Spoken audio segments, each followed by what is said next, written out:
My name is Bert Guevara. I'm currently the Vice President of the Philippine Alliance for Recycling and Material Sustainability, or PARMS. I was a former NGO president of Earth Day Network and Zero Waste Recycling Movement of the Philippines.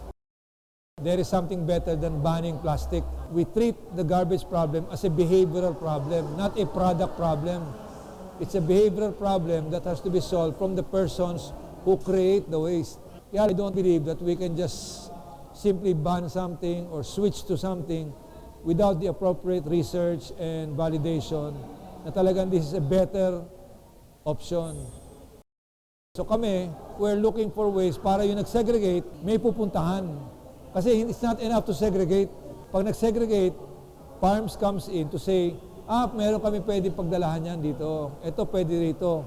Kung wala, pag-iisipan namin kung saan pwedeng dalahin. We will invent or we will research to find a better option. That's what PARMS is all about. We also believe behavior ng tao ang kailangang baguhin, coupled with the right system, with the right incentive, with the right technology. We can have a solution that will affect the ocean.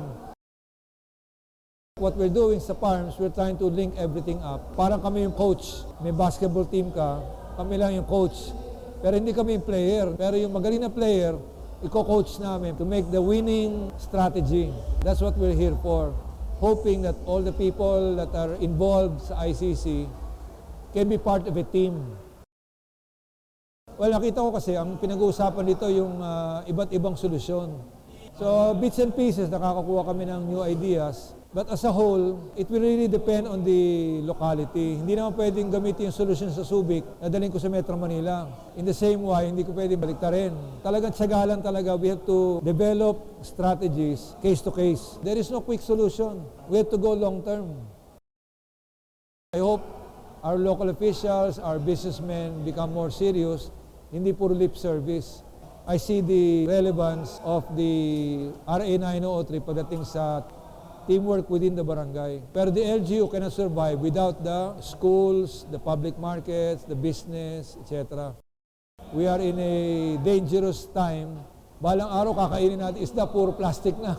Kaya lang, I don't also believe that we can just simply ban something or switch to something without the appropriate research and validation na talagang this is a better option.